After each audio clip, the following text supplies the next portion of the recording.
Queridos hermanos, bienvenidos a esta charla sobre espiritualidad de la renovación carismática. ¿De qué va la charla? Pues nada menos de que Jesús vive. Esta es la realidad, este es el mensaje fundamental de la Iglesia y, por supuesto, este es el corazón también de renovación. Porque si creemos en un Dios muerto, pues vana sería nuestra fe, ¿verdad? Pero no, sabemos que Jesús ha resucitado, que Jesús vive, que Jesús está entre nosotros. Voy a tomar, en primer lugar, para inspirarme en esta charla, bueno, para que el Espíritu me inspire, claro, en esta charla, los textos de la resurrección de nuestro Señor, los textos de las apariciones, quiero decir. Recordad cuando las mujeres se acercan al sepulcro, entonces pues van pensando que se van a encontrar el cuerpo de Jesús y que le van a embalsamar, como era la costumbre. ¿Y qué se encuentran? Pues no se encuentran al cuerpo de Jesús, sino a un ángel que les dice, voy a coger el texto de Lucas, que está en el capítulo 24, ¿por qué buscáis entre los muertos al que está vivo? No está aquí, ha resucitado. ¿Pero es que acaso las mujeres no se acordaban de que Jesús les había dicho que iba a resucitar? ¿Por qué se sorprenden tanto de este hecho si el Señor lo había dicho? ¿Cuál es la razón de su sorpresa? Pues que habían escuchado aquellas palabras, no habían sabido interpretarlas o no podían creer aquello. Solo a la luz de la resurrección entienden y creen. Es así lo que les dice el ángel. Es decir, el ángel les recuerda, recordad, a continuación de lo que he leído, lo que os dijo cuando estaba en Galilea, que el Hijo del Hombre debía de ser entregado en manos de pecadores, que iban a crucificarlo y que resucitaría al tercer día. Ellas se acordaron de estas palabras y al volver al sepulcro anunciaron todo esto a los 11 y a todos los demás. Es decir, que cuando volvían del sepulcro, pues ¿qué hicieron? Evangelizar. Se había producido este encuentro fuerte de las mujeres con el Señor. En realidad no habían visto al Señor, pero ya venían convencidas de que el Señor había resucitado, entendieron en su corazón, en su interior, y pasaron de esas tinieblas, que eran las tinieblas de la falta de fe, la tiniebla de la rutina, de la falta de novedad, de la falta de sorpresa, llevamos todo a lo mismo, pues a que el Señor las rompe y entonces salen y evangelizan. Bueno, este es uno de los textos. Ya sabéis que tenemos otros que también nos pueden iluminar en este sentido de lo que significa que Jesús está vivo. Por ejemplo, tenemos a continuación el de los discípulos de Emaús, en el capítulo 24, también a partir del versículo 13. ¿Qué les pasaba a los de Emaús? Ya sabéis, iban caminando, entonces iban tristes, se acerca Jesús, pero no le reconocen, le confunden con un extranjero. ¿Cuáles eran las tinieblas de los de Emaús? Pues claramente la tristeza, la desesperanza, el escepticismo. Bueno, nosotros pensábamos, pero nos parecía que... y todo eso les iba carcomiendo por dentro.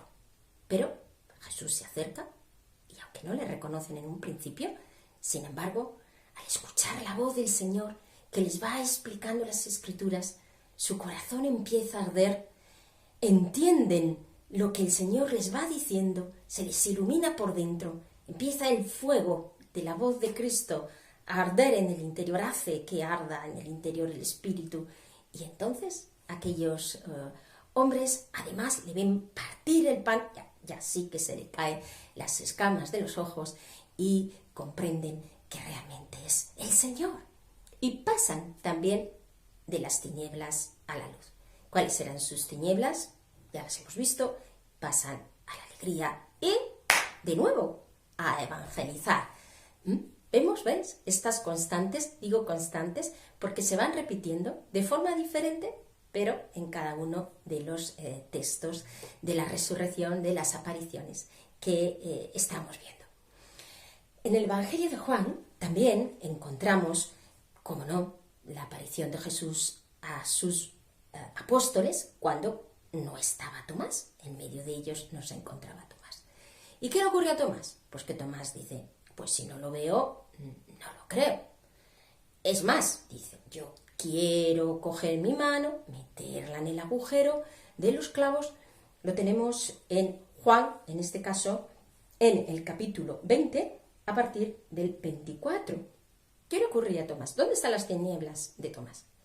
En la falta de fe. Hasta tal punto que él dice, yo solo creo lo empírico, lo que puedo coger, lo que puedo tocar. No solo dijo, quiero verle, no, quiero tocarle, quiero ver además si es él, meter mis manos en el agujero de los clavos. Hasta ahí quería llegar Tomás. Y Jesús vuelve a aparecerse cuando está Tomás. Ven, Tomás, trae tu mano, métela en el agujero de los clavos y no seas incrédulo sino creyente. Volvemos a tener aquí lo que produce la expresión, el encuentro con Cristo resucitado. Es decir, se pasa de las tinieblas de la falta de fe, puesto que eran este tipo de tinieblas de Tomás, de una mentalidad empirista que piensa que solo aquello que se ve es lo real, y ahora de esto también hablaremos, y Jesús se presenta diciéndole, mira Tomás, soy yo, no seas incrédulo, sé creyente, y ya sabéis que Tomás pues se postra, Señor mío y Dios mío, le reconoce no solo como a Jesús resucitado, sino como a su Señor, el Señor de su vida, el Señor de su existencia. Bien, y por último, aquí también tenemos pues esta constante de las tinieblas a la luz, que se repetía también en los otros dos textos a los que he hecho referencia. Tenemos, por último, el de María Magdalena, quiero decir, el último texto al que voy a explicar. El de María Magdalena, fijaos cómo María Magdalena busca desesperada al Señor. Está ansiosa, está nerviosa, buscando al Señor. Y entonces tampoco le reconoce, como ocurrió con los de Maús. Le ve a Cristo resucitado, pero no le reconoce. Esto puede sucedernos también en nuestra vida. Tenemos a Jesús resucitado que nos sale al paso de tantas maneras y no lo reconocemos. Hasta que Jesús dice a María, la llama por su nombre, y entonces María, yo voy a coger a Jesús, y se lanza a los pies, como diciendo, Señor, tú ya no te escapa. María, tengo que subir al Padre, dice Jesús. Entonces, también María ha pasado de las tinieblas a la luz, porque lo que nos quieren decir los relatos de las apariciones es que Cristo está vivo, es real, porque si no, no podía de ninguna manera producirse este cambio tan radical y fundamental que se está produciendo en las personas que ven a Jesús, porque ven a Jesús. Lo dice así María cuando también va a evangelizar. Recordemos, he visto al Señor. Eso es lo que dice María Magdalena. He visto al Señor. O sea, fijémonos, estas personas están diciendo que Jesús es perceptible, que Cristo resucitado, a Cristo resucitado se le puede percibir. Es un verdadero festín de los sentidos, los textos de las apariciones. Si os dais cuenta, aparecen los 5 sentidos. ¿Por qué? Porque es el afán de los evangelistas de explicar de nuevo, repito, que Jesús es real, que está vivo, que no es un fantasma y que le podemos percibir como podemos ver las cosas exteriores por el sentido de la vista, del olfato, del gusto, del oído, del tacto. También aquí entran todos estos sentidos. He visto al Señor, lo acabamos de ver en María Magdalena. El gusto aparece en la Eucaristía con los discípulos de Emaús, porque es entonces cuando reconocen, y solo entonces, cuando reconocen al Señor. En la Eucaristía, al partir el pan. Es el oído, como también hemos podido ver en el caso de los de Emaús. Por ahí el Señor, también en el caso de María Magdalena, Raboní, dice, cuando ha escuchado antes su nombre. Es el tacto, lo vemos pensamos en Santo Tomás, ¿no? Que quiero tocar, y entonces ya pues puedo realmente decir que es el Señor, pero yo quiero tocar. Jesús se hace perceptible a través de los sentidos, incluso los aromas que llevan las mujeres al sepulcro, aunque sea forzando un poquito el texto, podemos también interpretarlo desde que podemos oler a Jesús resucitado. Queridos hermanos, esta es la realidad que viven en los hechos de los apóstoles después del acontecimiento de Pentecostés, de la ascensión de nuestro Señor. Cómo vivían aquellas comunidades cristianas. Vivían perseguidas, vivían escondidas, vivían dándolo todo por Cristo. Y aún así, nos dice en los sumarios, en Hechos de los Apóstoles, que caracterizaban aquellas primeras comunidades, la alegría y la sencillez. Qué hermoso, ¿verdad? También en nuestros días muchas veces estamos así, se van poniendo las cosas difíciles, pero no para el Señor, no para el Señor, porque para el Señor no es nada difícil, pero a veces entramos en estas situaciones de depresión, pero el Señor está más allá de todo eso, hermanos, no lo olvidéis. Y ellos pues siempre daban testimonio con alegría y con sencillez de corazón. Jesús está vivo y se producían milagros, no podía ser de otra manera, y hablaban sin poder parar del Señor. ¿Qué ocurrió?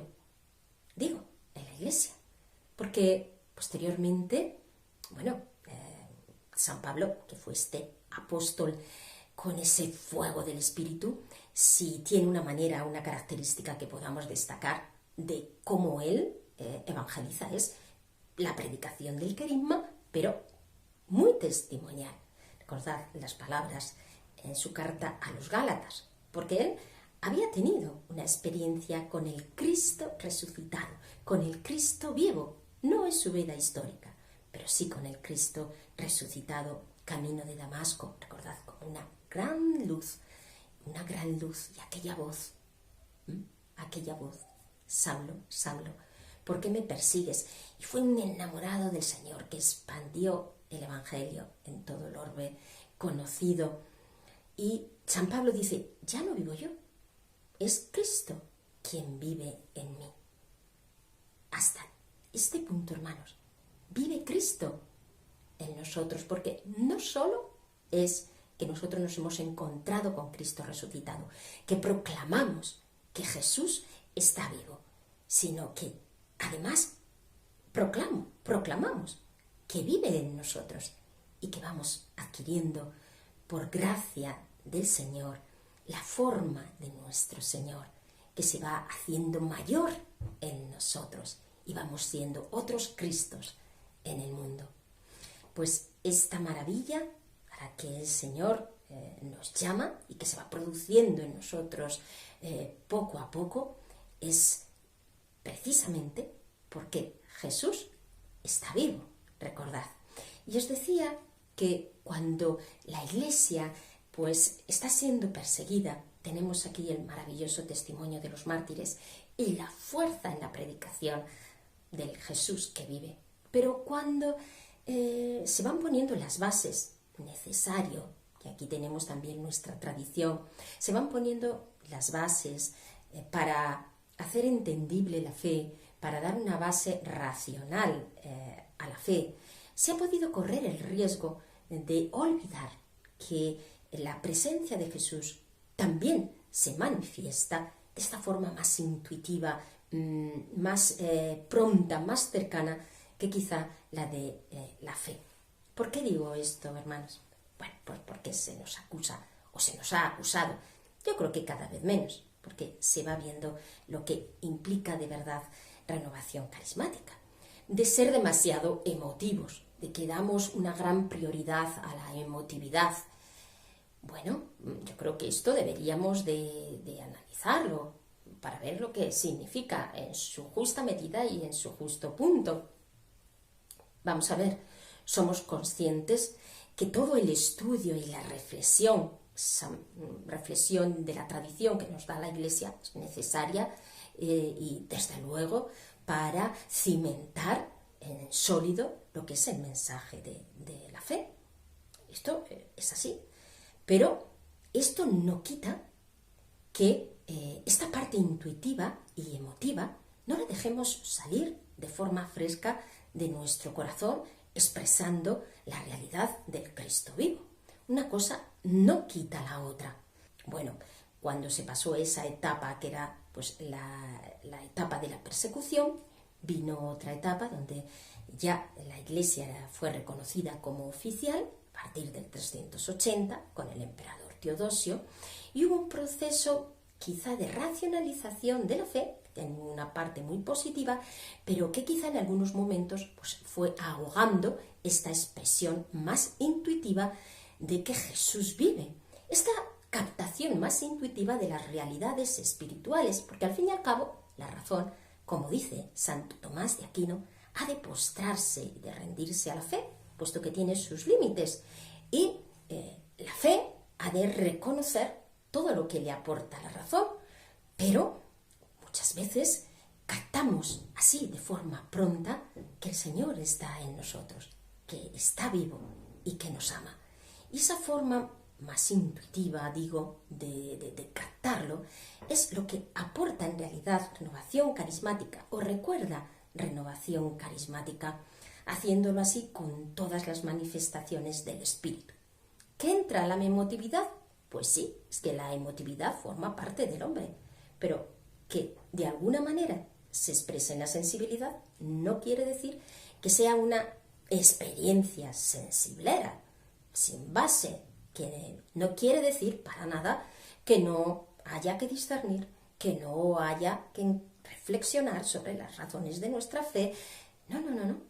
Quiere decir simplemente que es una vía más inmediata, más pronta y yo diría muy necesaria en estos tiempos en los que vivimos, porque todo es muy inmediato en esta vida, todo es muy rápido en esta sociedad, y esta forma de expresar que Jesús está vivo gracias a la efusión del Espíritu, a la expresión de los carismas, nos hace, hermanos, adentrarnos en esta sociedad y dar un testimonio que cala realmente en el corazón de las personas. Esta es la alegría que brota del encuentro y la forma de expresar todo lo que el Señor hace en nosotros. Hermanos, dice en el tercer documento de Malinas el cardenal Suenens que debemos de ser cristianos normales, pero él explica lo que significa esto de ser cristianos normales, porque parece que lo de ser cristianos normales es ir nada más que a misa o cumplir con las normas. No, el cristiano normal es el que vive a Cristo resucitado. Lo anormal sería un cristiano que no vive a Cristo resucitado. Eso sí, que no tendría mucho sentido. Lo normal es vivir a Cristo resucitado. Queridos hermanos, pues vamos a pasar, visto esto, a algunas implicaciones de esta realidad. Jesús vive, recuérdalo. Primero, que Jesús es real. Muchas cosas ya las han salido, pero las voy un poquito a sistematizar. Jesús es real, no es un fantasma, es real, es una realidad cierta, porque el acontecimiento de la resurrección está más basado en testimonios, en testigos que hablaron de que es real ese hecho, de que vieron a Cristo resucitado, que muchos otros hechos que se consideran históricos, ya así, sin más. Son muchos los testigos que nos hablan de que han visto a Jesús resucitado. Y esos textos y esos testimonios nos han llegado a nosotros. Sí, pero es que además, y aquí está, por la fe se nos da personalmente esta experiencia que es para todo aquel que se abre con sinceridad de corazón al Señor. Ábrete con sinceridad de corazón al Señor y encontrarás al Cristo vivo en ti. Luego, esta realidad se nos hace patente, porque, en segundo lugar, es perceptible, que decíamos antes a través de los textos. Sí, la experiencia de la fe de Cristo que mora dentro de nosotros, que vive en la Eucaristía, que está en los pobres, pero me voy a fijar en esta presencia interior de nuestro Señor, puesto que somos templos de Él, templos de su Espíritu, como nos dice San Pablo. Le puedo ver, sí, interiormente, con los ojos del alma, puedo oler su aroma, como puedo ver y contemplar la belleza de las cosas y ahí veo la belleza de Dios. Puedo escuchar su voz a través de la palabra, puedo gustarle en la Eucaristía. Sí, hermanos, puedo ver, oler, gustar, oír, tocar al Señor, espiritualmente hablando, y esto es perceptible, le puedo percibir, porque Dios es el Dios que se revela, Dios es el Dios que se acerca al hombre, que ama al hombre, que sale al encuentro del hombre. Todo un Dios sale a nuestro encuentro. En tercer lugar, es un Dios con el que puedo entrar en relación. No es que se quede ahí, en un pedestal. Puede ser real, puede ser perceptible, pero está ahí, lejano. No. Dios establece esta relación con el hombre, toma la iniciativa, como toma la iniciativa con cada uno de nosotros, nos muestra su amor, hasta el punto de decirnos que quiere llevarnos a su intimidad, que quiere llevarnos a lo más profundo de su corazón, que quiere hacernos felices y darnos la vida eterna. Por tanto, y a esto voy con el cuarto punto, permanece para siempre, vive para siempre, no muere más, no muere, vive para siempre, hermanos, y porque Él ha resucitado, como nos dice en 1 Corintios 15, San Pablo, nosotros resucitaremos con Él y viviremos con Él para siempre, nos eternizaremos. Y ese deseo de amar, ese deseo de ser felices, ese deseo de armonía llegará a su plenitud, aunque ya podemos vivir aquí en la tierra al Cristo vivo. Porque, hermanos, recordad, Jesús vive. De esto va la enseñanza. La alegría. Esta es una de ellas. La alegría, porque también viene en los textos de la resurrección. ¿Qué les pasa a estas personas, a los discípulos? Pues que empiezan a alegrarse, pasan de las tinieblas a la luz y entran en una gran alegría. ¿Qué les pasa a aquellas mujeres? Alegres van a predicar el Evangelio. ¿Qué les pasa a los de Maús? Van contentos de nuevo, aunque ya era de noche y todo, van a contárselo a los apóstoles, que habían visto a Jesús, que está resucitado, que es verdad, que Jesús está vivo. ¿Qué le pasa a María Magdalena? Pues la agarra al Señor, o a Tomás, una gran alegría. Esta alegría es realmente la que hay en nuestros grupos. Cuando hay personas que no creen y van a las celebraciones litúrgicas de la Iglesia, entrarían en una celebración y dirían, aquí pasa algo, porque esta alegría tan enorme, yo creo que sí, que es una de las características de renovación, pero mirad a ver, seguro que si entra una persona que no cree y nos ve pues saltando, danzando, dando palmas, pues nos dirá lo de que estamos locos, que bueno, ya nos lo han dicho muchas veces, pero a lo mejor también se plantea y dice, aquí pues realmente pasa algo muy, muy grande, algo sobrenatural para que estén tan contentos estas personas. En segundo lugar, la esperanza. Ay, hermanos, son momentos difíciles, ¿verdad? Momentos de pandemia, momentos de cambio, momentos donde los hilos de los poderosos y, por supuesto, el diablo se está encargando de mover muchos y uno parece que puede entrar en una situación de plof, ¿no? Pero no, nada de eso. La esperanza siempre, porque tenemos al Cristo vivo, al Cristo resucitado. Si Dios está con nosotros, ¿quién contra nosotros? Nadie contra nosotros. Son tiempos inciertos, pero el Señor está con nosotros y Él no nos va a dejar. Y Él guía los pasos de la historia de forma misteriosa, sí, a veces pasando por mucho sufrimiento, porque así el pecado del hombre nos va metiendo en una maraña, pero Él está ahí. Vivimos con esperanza, hermanos. En nuestros grupos de renovación se ve esa esperanza que nos viene del Señor. 3. Los milagros. ¿Qué tiene que ocurrir en renovación carismática? Pues lo que ocurre, pero más. Milagros, muchos milagros.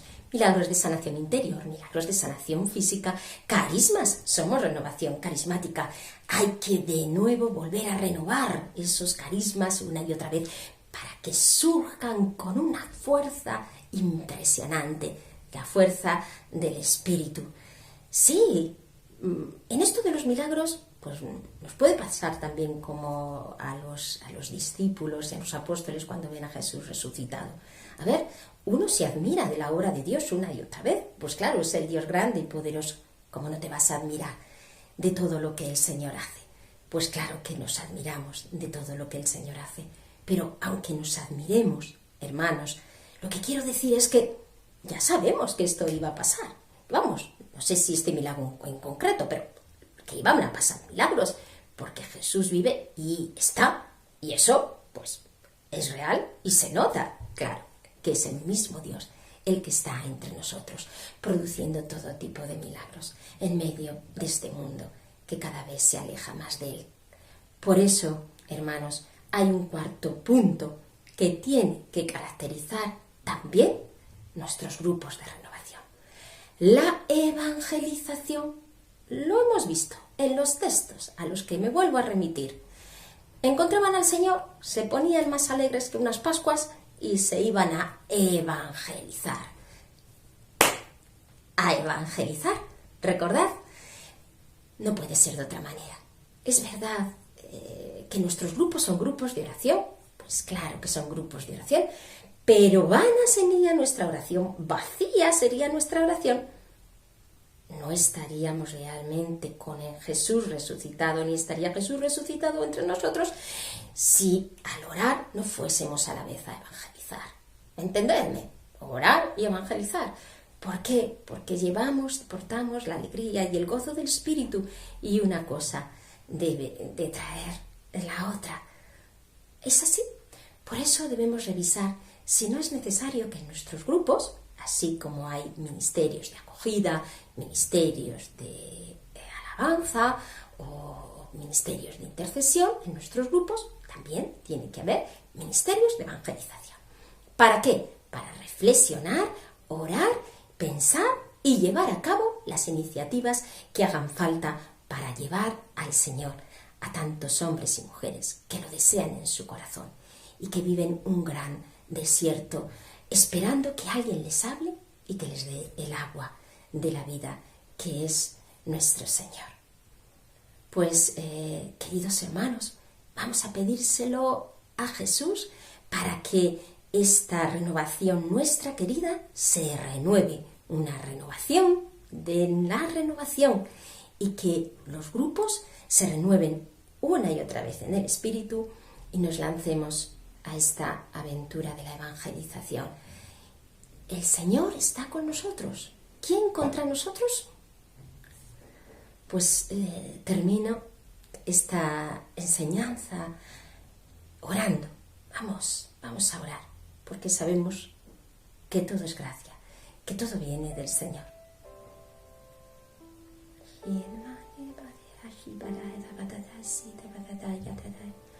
Oh Señor Jesús, estás vivo. Hoy proclamamos que estás vivo. Proclamamos que te amamos, que eres nuestro Señor, que eres nuestro Rey, que eres nuestra vida. Bendito y alabado seas, Señor. Gloria y alabanza a ti, Señor. Gloria, gloria, gloria a ti, Señor Jesús. Bendito seas por siempre, Señor. Señor, venimos como María Magdalena, llenos de ansiedad, llenos de estrés. Estas son nuestras tinieblas. Venimos como los de Maús, llenos de tristeza, llenos de angustia, desanimados, desesperados. Venimos, Señor, como aquellas mujeres que iban a cumplir una tradición, pero no esperaban nada más. Venimos como Tomás, diciendo que nos falta fe. Oh, Señor, te pedimos una esperanza grande, una alegría desbordante en el encuentro contigo y con tu amor. Quita todas nuestras tinieblas para que con esa luz potente como la que recibió San Pablo podamos abrirnos a tu voz, que arda en nuestro corazón el mensaje de tu palabra, que te veamos en nuestro interior, que podamos percibirte, tocarte, Señor, gustarte con mayor intensidad en la Eucaristía, oler tu perfume, percibirte para que tengamos una experiencia fuerte de ti, nuestro Señor resucitado, que estás vivo y vives para siempre. Oh Señor, bendito y alabado eres, Señor. Ponemos en tus manos a nuestra bendita renovación para que en estos momentos la sostengas más que nunca y la renueves en todos sus grupos, en todos sus miembros, especialmente nuestros hermanos que están en ministerios como servidores, en los lugares de servicio, tanto a los niveles de la Asamblea Nacional, a los niveles nacionales, diocesanos o regionales. Bendice a todos estos hermanos y llénalos de tu santa unción, que lleven siempre en su corazón impresa esta huella, la huella de tu amor, la huella de tu vida en ellos, y que grites una y otra vez en su interior, en nuestro interior, que estás vivo y que nos amas. Nada podrá separarnos de tu amor. Señor Jesús, te alabamos, te bendecimos, te adoramos y te glorificamos por siempre. Amén.